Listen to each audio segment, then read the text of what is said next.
Welcome back to NG con academy students. और जो हमारा नेक्स्ट टॉपिक है उस टॉपिक से बड़े अजीब क्वेश्चंस लास्ट ईयर आ रहे थे और बच्चे बड़े परेशान थे कि ये सवाल आ कहाँ से रहे हैं। तो मैंने कोशिश ये की है कि मैं जो सवाल आ रहे थे वो मैं आप लोगों के लिए अलग करके कुछ समराइज कर सकूं। तो टॉपिक है हमारे पास heat capacities at constant pressure and volume, यानी कि Cp और Cv। ये चीज़ हमने करनी है। देखिए, अगर मैं हीट कैपेसिटी को डिस्कस करूं, हीट कैपेसिटी को, तो हीट कैपेसिटी को मैं लिखता हूं C से। अब हीट कैपेसिटी को दो तरीके से डिस्कस किया जा सकता है। एक हीट कैपेसिटी को डिस्कस किया जा सकता है इन आइसोकोरिक प्रोसेसेस और एक इसको डिस्कस किया जा सकता है आइसोबैरिक प्रोसेस में। आइसोकोरिक प्रोसेस का मतलब है कि वॉल्यूम का चेंज जीरो है और आइसोकोरिक का मतलब है कि प्रेशर का चेंज क्या है, जीरो है। अगर आइसोकोरिक प्रोसेस की बात की जाए तो फर्स्ट लॉ ऑफ थर्मोडायनेमिक्स हमारे पास हो जाता है Q इज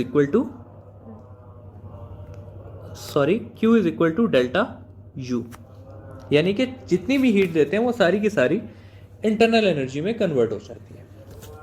और अगर आइसोबैरिक प्रोसेस की बात की जाए तो आइसोबैरिक प्रोसेस में ये इक्वल होता है W प्लस डेल्टा U। ये अभी हमने पिछले टॉपिक में पढ़ा था।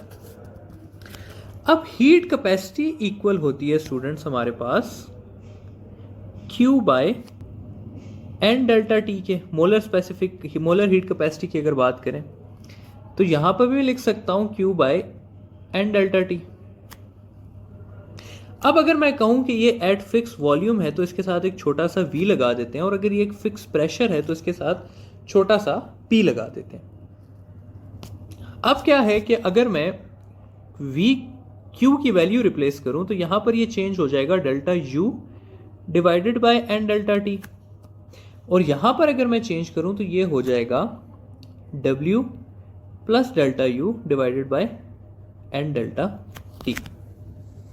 तो अगर मैं यहां से ही इक्वेशन देखूं तो पता चल रहा है कि Cp जो है वो क्या है, Cv से ग्रेटर है, क्योंकि इसके न्यूमिनेटर में सिर्फ एनर्जी है और इसके न्यूमिनेटर में वर्क और एनर्जी दोनों है। ठीक है, तो यहीं से पता चल गया कि भाई Cp की क्या इक्वेशन है, Cv की क्या इक्वेशन है, और ये भी पता चल गया कि कौन सा ग्रेटर है। अगली चीज जो है वो हमने देखना है basically relation between Cv and Cp। तो Cv और Cp के दो रिलेशंस हैं जो हमें पता होना चाहिए। दो रिलेशन आ जाते हैं हमारे पास। पहला जो है वो इस तरह से है कि Cp is equal to Cv plus R, या मैं इसको भी लिख सकता हूं इस तरह से भी कि Cp minus Cv is equal to R। और यहां पर R जो है वो क्या है, जनरल गैस कांस्टेंट है। और दूसरा जो इनका रिलेशन है आपस में वो है गैमा से रिलेटेड, कि गैमा इक्वल होता है मेरे पास Cp डिवाइडेड बाय Cv। ठीक है, तो अब इन दोनों को हम ज़रा डिटेल से करेंगे कि भाई इनमें क्या क्या चेंजेस आते हैं और इसको हमने कैसे इंटरप्रेट करना होता है। सबसे पहली बात अगर हम करें तो वो आ जाता है हमारे पास equation Cp is equal to Cv plus R की इक्वेशन। ठीक है, अब इसको हमने आगे कैसे लेके चलना है, तो इसको आगे लेके चलने के लिए हमें सबसे पहले ये पता होना चाहिए कि Cv and Cp relation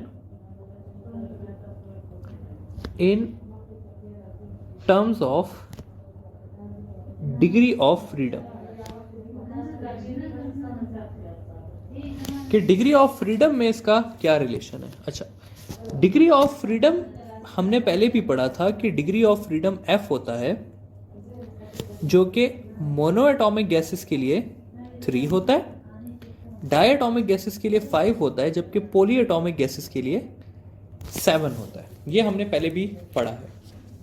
अच्छा, अब सी वी जो है हमारे पास, सी वी, तो सी वी इक्वल होता है हमारे पास F/2 R के, और सी पी जो है, सी पी क्योंकि सी वी प्लस आर होता है तो इसको मैं ऐसे भी लिख सकता हूं कि F/2 plus R, sorry F/2 R plus R लिख सकता हूं इसको मैं, ठीक है।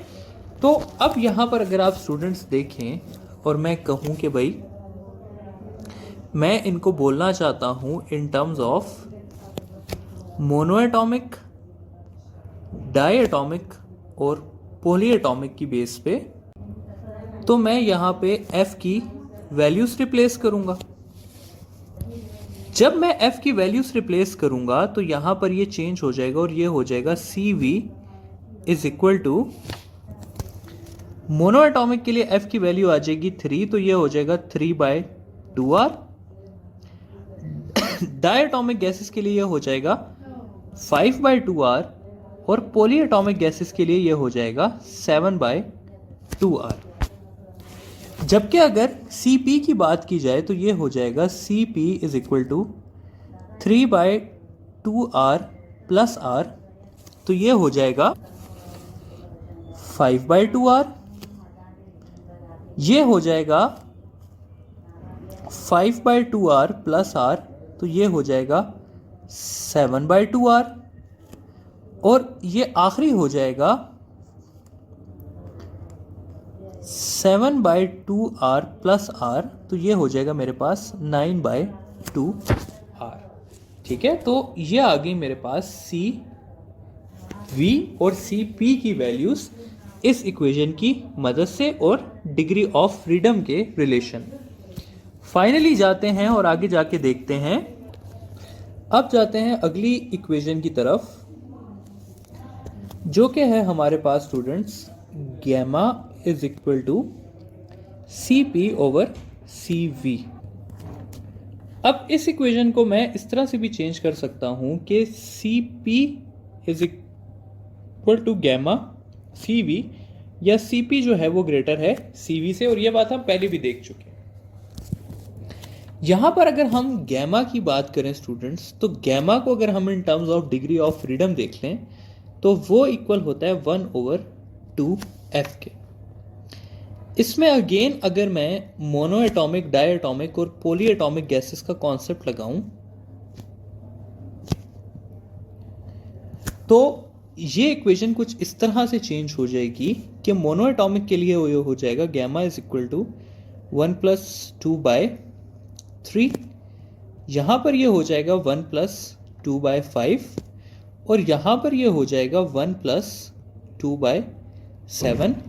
इसका आंसर अप्रॉक्सीमेटली इक्वल आ जाएगा 1.6 के, ये आ जाएगा 1.4 के, और ये आ जाएगा 1.2 के। तो इसलिए हम कहते हैं कि गैमा की वैल्यूज पॉलीएटॉमिक के लिए 1.2 है, डाई के लिए 1.4 है, जबकि मोनो के लिए 1.6 है।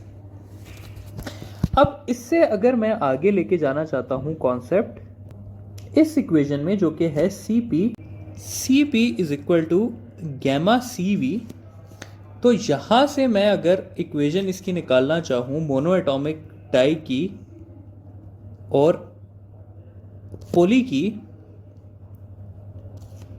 तो मोनो में, डाई में और पॉलीएटॉमिक में, तो ये कुछ चेंज होगी और ये इस तरह से हो जाएगी कि मोनोएटॉमिक के लिए मैं लिख सकता हूँ C P is equal to 1.2 C V, di के लिए मैं लिख सकता हूँ कि C P is equal to 1.4 C V, और पोली के लिए मैं लिख सकता हूँ C P is equal to 1.6 C V.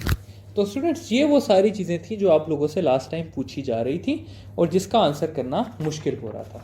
अब फाइनली अगर मैं सबको समराइज करूं तो मैं लिख सकता हूं यहां पे कि monoatomic gases, diatomic gases, polyatomic gases के लिए सी पी सी वी, बल्कि इसको C V C P gamma और सी पी सी वी का रिलेशन देख लेते हैं। तो इसके आंसर्स कुछ ऐसे आएंगे हमारे पास कि मोनो एटॉमिक के लिए सी वी की इक्वेशन है 3/2r, ये है 5/2r और ये है 7/2r। जबकि सी वी जो है वो है हमारे पास 5/2r, ये है मेरे पास 7/2r और ये है 9/2r। गैमा की बात करें तो मोनोएटॉमिक गैसेस के लिए गैमा इक्वल है 1.2 के, ये है 1.4 के और ये है 1.6 के। और फाइनली अगर रिलेशन देखें तो हम लिख सकते हैं कि C P is equal to 1.2 C V, यहाँ पर सी पी इक्वल है 1.4 सी वी के और यहाँ पर इक्वल है सी पी 1.6 सी वी के। तो आई होप कि ये सारी चीज़ें आप लोगों को समझ आ गई होंगी।